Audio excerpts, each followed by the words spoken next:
একজন কবি সাহিত্যিক তৈরি করার ক্ষমতা নেই? আছে কি?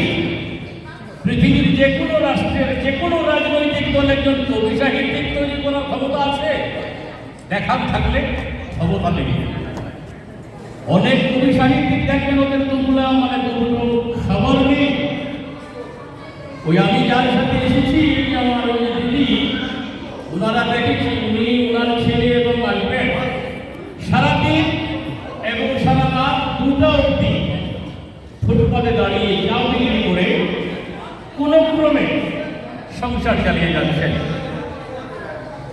কবি সাহিত্যিক তৈরি হয় তার আধ্যাত্মিক সাধনায়, যে আপনার টাকার জোর আছে, রাজনৈতিক জোর আছে, পৃথিবীর যে কোনো দেশ আপনি কবি সাহিত্যিক হয়ে যাবেন অসম্ভব। পৃথিবীতে অনেক ডিগ্রি উপার্জনের জন্য অনেক স্কুল, অনেক ইউনিভার্সিটি আছে, অনেক ডাক্তার হওয়ার জন্য আমাদের ভারতবর্ষ থেকে বাংলাদেশে আছে মেডিকেল পড়ার জন্য, বাংলাদেশ থেকে চিকিৎসার জন্য মেডিকেল পড়ার জন্য পৃথিবীতে মেডিকেল যাচ্ছে।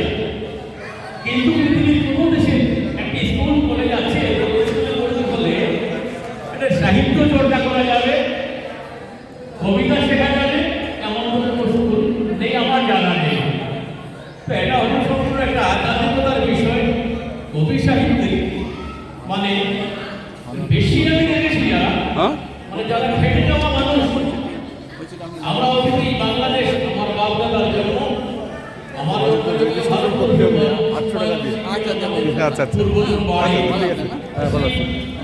মাটির টানে ভাষার টানে ভারতবর্ষের প্রায় প্রতিটি রাজ্যে করি। আমরাও প্রতি বছরে 2বার আন্তর্জাতিক সাহিত্য সভার আয়োজন আমরা করি। তো আমাদের সাহিত্য সভা মানেটা কি?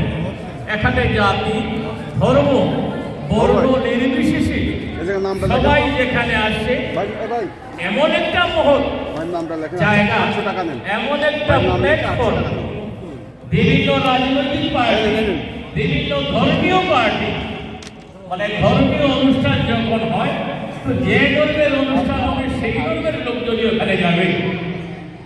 ঠিক যেভাবে সেটা বাংলাদেশের কথা বলছি না, গোটা পৃথিবীর কথা বলছি। আমার ভারতবর্ষেও তাই, যেখানে দেখবেন যে রাজনৈতিক পার্টির সভা সমিতি চলছে সেই রাজনৈতিক দলের কর্মী করে। কিন্তু সাহিত্য এমন একটা জায়গা। আজকে দেখুন আমাকে নিয়ে উপহাস করেছে আমারই দেশের একজন লোক, যে কারণে আমি 24 ডিসেম্বরেও মানে 2024 ডিসেম্বরেও আমি বাংলাদেশ এসেছি। আমাকে তো কেউ বেড়ে ফেলেনি, আমি আজও এসেছি, একা এসেছি। এই যে দাদা সাইফুল ভাই কলকাতার অনেককেই ইনভাইট করেছিলেন, কেন ভাই তোমরা আসনি? কেন আসনি? কারণ বাংলাদেশ তো এত ভালোবাসার একটা জায়গা, মানে সাহিত্যের পীঠস্থান, যেটা আমি বুঝতে পেরেছি বাংলাদেশ। মানে আমার তো ধারণা কম করেও 30-40% লোক বাংলাদেশের নাগরিক, ওরা সাহিত্য চর্চা করে। তাই যে বাংলাদেশ তো ভিসা দিচ্ছে আমাদেরকে, অহরহ দিচ্ছে, যে যখন চায় তাকে দিচ্ছে। আমার পুরনো বিষয় ছিল আমি 6 মাস বাকি রয়েছে, 6 মাসের মধ্যে আমি এত কষ্ট করে এসেছি, অনেক কষ্ট করেছি একমাত্র এই সাহিত্যের টানে এবং আপনাদেরকে ভালোবাসা নেওয়ার জন্য, দেওয়ার জন্য। শান্তি সবার উপরে, মানুষ সত্য তাহার উপরে নাই, সবার উপরে শান্তি বর্ষিত হোক, ভারত বাংলাদেশ মৈত্রী সুন্দর হোক।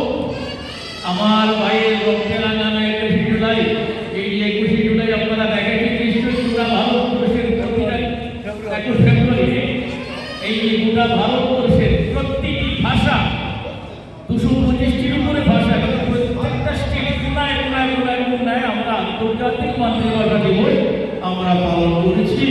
এগুলো নেটফ্লিক্সে পাওয়া যাবে, এখানে জাতপাত নেই।